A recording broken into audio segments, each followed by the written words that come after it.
What's up, guys? Rogue Bludger here with Unashamed Gaming, bringing you another Black Ops 3 gameplay today. I know this is a long video, and I'm including the stuff at the beginning here with the ban and the protects because it was an arena, and I want to show you guys basically what it's all about. I'm not going to talk much about the game until it gets to the game, and it's worth the wait if you watch the whole game. So skip ahead past the ban and protect stuff if you want, but I wanted to put it in here so you guys could see what it's all about. You'll notice first thing I banned the M8. That's because, in my opinion, it is a game-breaking weapon. It is. I'll talk more about that in another video, but I ban it every chance I get. And then here you see, basically you get 25 seconds or 30 seconds, excuse me, per round. So you can ban or protect at the same time as the opponent across from you, and you're using the same time slot. So if you both want, if say he wanted to protect the MA, I needed to ban it before he got there. So that's kind of how that works. And you'll notice that we lost a teammate during the ban and protect phase. A problem we were running into a lot tonight, this evening, which kind of sucks because obviously you need teammates, and 3v4 is not fun to play in any competitive scenario at all. And it gets worse, as you'll see throughout the video, but we'll get onto that a little bit later. We are almost done. You'll see a lot of subs getting banned here. For some reason, somebody banned Dead Silence. I don't know who uses that in Capture the Flag, but it's Capture the Flag on evac, in case I didn't mention that. And I like the Outrider, or the Annihilator, because for CTF and uplink, because it's a good one-shot kill weapon. It's useful for killing flag carriers or ball carriers. It will kill people who are carrying the ball and uplink with their shield. So that's why I use it, because it's hard to kill people with a shield in uplink if you've got a regular gun, but with that gun you can still one-shot kill them. I assume Tempest is the same way. I haven't used it yet to find out, though. So there's that. So you saw then we drafted specialists. Same way it works there. And then you get to edit your classes for 1 minute. And I ended up using the Razorback in this video. So I have an EMP class with Razorback on. So I changed it up here, added another Razorback class just to put on concussions, which was useful in this game. Like I said, I'll talk more about the Razorback once we get to the actual gameplay here in a second. But you have a minute to adjust all 5 of your classes. It sometimes isn't long enough, sometimes it's too long, depending on what gets banned. If something gets banned on every one of your classes and you have to change all of them, then you might need more than a minute. But that's how it goes, I guess. You just gotta be fast. You gotta know where what you want is, and you gotta be able to adjust it. Same goes with the protecting and the banning. If you want something banned, you need to know where it is on that list. Memorize the list so you know what you want to go for and where it is. And that could change too. So know the list. Don't just know where what you want is, but know the list, because depending on what other people protect or ban might depend on what you decide to protect or ban. And now you get to edit score streaks for 10 seconds or 15 seconds. Usually I put on UAV, Hellstorm, Lightning, or if the UAV gets banned like it did in this game, I put on Hellstorm, Lightning, and then Sentry Gun, which I did get, but I never got to use in this game. But you'll see, of course, by the end of it. And that's it. Once you are finished editing score streaks, the game starts finally, and you'll notice this is almost 4 minutes into the video. So it takes a long time to play arena games now, just because you have to have 4 minutes of editing and stuff like that, and banning and protecting before you actually ever get to the game, which is a little annoying, but I like the concept. I have no problems with the concept. I just wish something would be done about the M8. But again, I'll probably upload another video maybe tomorrow about that. Not tomorrow, Wednesday, because this video is going up on Monday. But we're jumping into the game now. Like I said, I use the Razorback. I have quick draw grip and long barrel. I don't necessarily know that you need long barrel, but I remembered from the beta that it was good. Now the Razorback was not very good at the start of this game, and then the patch came out yesterday and they made it a little bit better, so I decided to use it, and I enjoyed it. It feels like the Razorback from the beta. Maybe not quite as OP, but it feels like a good gun. I enjoy using. I don't know where this guy went at first. I did manage to kill him in the water. I guess he went in the water. But it feels like a good gun now. I'll probably use it a lot more. I'm not too happy with the ARs in this game right now. I don't have one I really like too much. So I might just be playing more subs if I can. I don't know. We'll see how it goes. But like I said, it's 3v4 here at the beginning. I got off to a good start. Somehow he spawned. Well, I forgot they had 4. I thought it was 3v3. One of them was using a knife for the beginning of this game, so it was almost like a 3v3. I think he pulled out a red gun by the end of it, but towards the beginning of this game, like the first round, I think they had a guy using a knife, which was sucky for them, but good for us. It evened up the odds a little bit, made it a 3v3, basically. I mean, it was still a 4v3, and he did kill me once with the knife, but it was essentially a 3v3, and I just got timing there. I figured I should at least shoot at the guy that ran by me, and then the flag carrier killed me, but it is what it is, I guess. I was able to stay here and protect the flag carrier, our flag guy, while Josh went and killed their flag carrier, which was pretty beneficial. This is a good spot to do what I'm talking about from, because your flag carrier can sit back there in that building where you can only enter from the front, and I'm able to see basically his whole front. So unless they jump up behind me, they're not going to get me. But I was checking that periodically, checking that door, checking the glass side, and making sure that they weren't going to come in there. Josh was able to get the kill, and we got a first score pretty quickly. It was off to a pretty good start. As you'll see, there's the guy knifing. I was able to kill him. I'll go ahead and talk about the M8 in this video, I guess. So I've noticed it's a game-breaking gun. It really is, and they buffed it in the update. I don't understand. They made the fire rate quicker in the update, and that ruins it. Like, it gets banned almost every game I play because me or Josh bans it. But games that gets protected before we get a chance to ban it suck, because it shuts down basically subs, and you can't really run subs the way you're supposed to be able to when the M8 is in play, because it just melts, man. It melts, and they made it more powerful, and I don't know why. Everybody uses the M8 when it's not banned, and it's just not fun. I don't have fun when the M8's in the game, and it's probably going to get banned out of MLG, I would assume, competitive play. I really hope it does. I'm not going to want to, because again, it's doing exactly what I said it was going to do. It's making somebody waste a protect or a ban every single game. Every game somebody has to use a pick for the M8, and it shouldn't be like that. There shouldn't be an item. I've said it time and time again. There shouldn't be an item that makes people use a pick every game. And there was the one knife the guy got on me. I think he switches soon after that. I'm not sure exactly. But as far as the other ARs go, the KN is actually pretty good. I think I'm going to start using it. It's a little bouncy, but I felt like I've always been pretty good with bouncy guns. Like the AN-94 in Black Ops 2 I was really good with, but other people chose not to because it was bouncy. And I don't think I used a grip on it either. Maybe I did. I want to say I didn't even use a grip on the AN-94 in Black Ops 2. Somehow I'm good with bouncy guns. The AK and COD 4 I was good with. I guess my play style, the way I aim generally lower on the body, so when it bounces, it only helps me. So that probably helps a little bit. So the KN I'm probably going to start using a little bit more. I think it's a pretty solid gun. The HVK is good. Like, it got buffed, and it is probably one of the top 3 ARs now besides the M8, barring the M8. And I think it's good.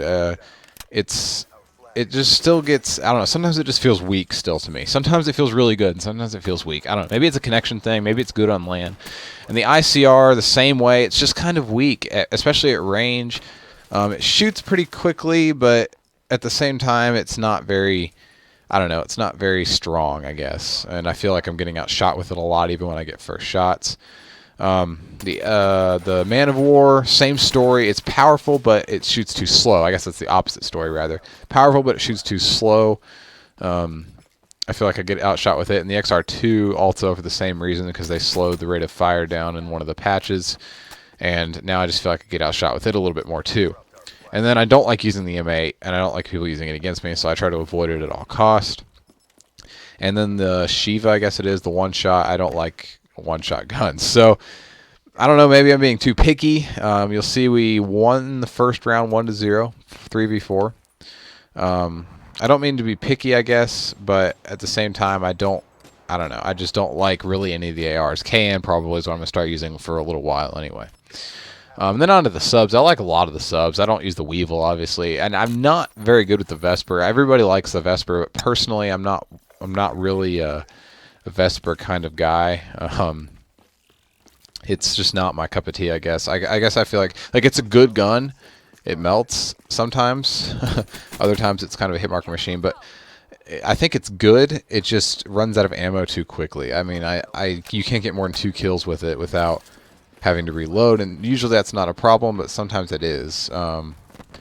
Sometimes you really need those extra bullets. So I tend to avoid using it if I can. They had a sentry here in the back of the map, which kind of slowed us down at the beginning. It might have even given them a cap. I don't remember. And then I pull out my EMP class. So it's good to have an EMP class in arena or really in anything, because kill streaks are going to happen. So if you can take them down, then that helps you. Back to subs though. Now the Razorback is not terrible, and I think I'll use it a little bit more. There's definitely more sub options than AR options for me. I don't really know how that. You can see there that stun was close. I don't really know how it didn't hit. I just figured I'd shoot at the sentry a little bit, if nothing else. And I think Josh took it out with an EMP after a little while here. But yeah, subs good. I'm pretty pleased with the balance of the subs right now. I think they're pretty good. They keep tweaking things a little bit. The VMP is not too bad. I wasn't really upset with where it was before they nerfed it. Pharaoh close range got nerfed a little bit. It might be a little weak now. I think subs should be strong close range though. That's what they're for. I mean, ARs should be accurate, strong at range, a little more powerful overall maybe. But subs should shoot faster and be stronger up close than ARs, I think. But for the most part, again, it's still a pretty balanced game. I'd like to see ARs be a little more viable, in my opinion. But again, my opinion doesn't really matter.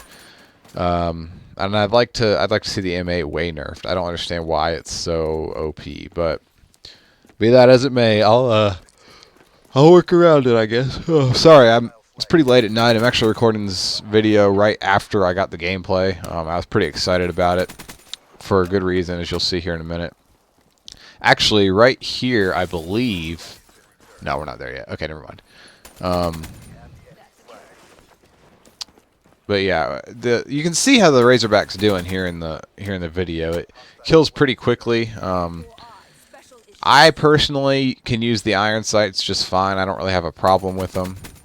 They're pretty clean. I don't like how that box is around it, but it doesn't bother me too much, I guess. But yeah, we're about to get to the interesting part of the game here, as you'll see in just a second. I switched back to the non-EMP class, and there it goes. All right, so you'll see Symbiotic Verdict timed out. So Josh timed out. So it's now a 2v4, and it's a tie game, 1-1, and we managed. I'll go ahead and say we managed to clutch it, but we did a good job clutching it. Just watch here in this gameplay. How we were able to do it. I will give a lot of credit to my teammate. He played well. I got a clutch stop there with the Annihilator, which probably helped too, and I missed some shots. My teammate did good. He played very smart in some scenarios where he needed to play smart, and without him, I wouldn't have won, obviously. I mean, he didn't have the most kills in the game, but major credit to my teammate, which I usually don't give readily, but in this case, I managed to get a good one. And of course, they were just pulling left and right because they had a 2-man advantage. It was 4v2. And I wasn't able to stop this guy, but I did pull the flag. I don't remember if I got it all the way out or not. Oh, I remember this. Yeah, got a sneaky wall run on this kid. Came here, managed to... Somehow I got 2 assists. Oh, I got a kill. Never mind. All right. Well, the teammate helped me out, gave me an assist. I got a kill. That wall run I felt like was pretty sick. I mean, it wasn't an accident. It was just kind of improvised on the spot. Let me put it that way. And I saw that they had that car, which didn't kill me until I made the cap, which was nice. So 2v2 or 2-2. I don't really remember when they scored. I don't have any audio when I'm recording, so I can't hear the announcer. But it's 2-2. Going into the end of regulation game here, and our teammate was getting pushed pretty hard. He backed up to play D, which was probably a good move because he was getting pushed. So I figured I would push for one more cap, which may or may not have been a good thing. Obviously, I couldn't help my teammate up here, but I did get him a spawn where he needed to be for what's going to happen here at the end of the game. You notice there's 10 seconds left. I went up here to try and stop this kid and got killed off a guy that was off spawn. So our teammate, as you'll see, went up here and smartly pulled the flag. He was down, a man. Like he was 1v2 against, at least 1v2 against those people. So instead of trying to camp for the flag kill, which would have been hard to do, he just pulled their flag and ran away with it. So even if they killed him, they wouldn't have time to go return it and then cap it, that was a smart move. Probably the smartest move he had. It impressed me anyway. I thought it was a smart move. So going into overtime, it's 4v2 and it's 2-2. So we're going into overtime. Stopwatch overtime, same way it's always been since Black Ops 2. And I decided just to keep pushing like I had been, keep pushing this glass side. It had been working for me. I think every game I pushed this glass and won my gunfights. Every time I did, at least. The last round I pushed the other way, the last side of overtime. But every time I do push this way, I won the gunfight at glass, which I felt like was good. So I'm feeling good at this point. Wasn't sure where they were, so I killed this kid, but no, I didn't. I died. But they had a kid camping in the back of their map, which was kind of unfortunate. I think that's the same kid that was using the knife. I think he pulled out a gun and just started playing hard D, which our teammate was playing hardcore defense here too at this point. And you'll notice they called in a Wraith, and I was like, great. You know, this is it. They're gonna rack up some caps. We're not gonna be able to stand against this Wraith. So I just stayed in this building. Basically for the entire time the Wraith was there, and I just played D, and it somehow worked. Very rarely do I feel like you can turtle this well. Usually I think you have to, I don't know, you have to play a little bit different, but it worked in this case. I was able to turtle pretty good. Teammate went up, somehow didn't get killed. Maybe he had a ghost class or something, I don't know, but he didn't get killed by the Wraith, at least not right away. And he did pull their flag. I don't remember if he capped their flag or not. I don't know what that guy threw that killed me. I think it was C4. I'm not very certain on that. I'm not sure. Oh yeah, that's right. Our teammate did cap this. So our teammate pulled it, and he went over there to cap. And of course, they had pulled our flag, so I knew I had to go for their dude. I knew I wasn't going to be able to. There's no point in me turtling with the teammate because we have to get the flag. So I had to go for this guy. We didn't have any other teammates. So I knew this guy was going to be expecting me, so I chucked a stun in there. Well, I shot him, and then I chucked a stun. And he anticipated me and threw a flash, and I still somehow killed him. Luckily, it wasn't a stun, or I wouldn't have been able to move that fast, but since it was a flash, I was able to, and I was able to get the kill.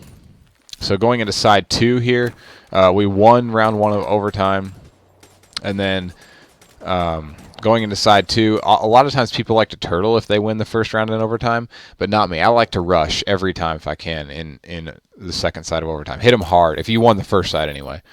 I think the best defense is a good offense, so hitting them hard is what I did, and I decided to change it up and go a different direction than I did before. I went the B building route here.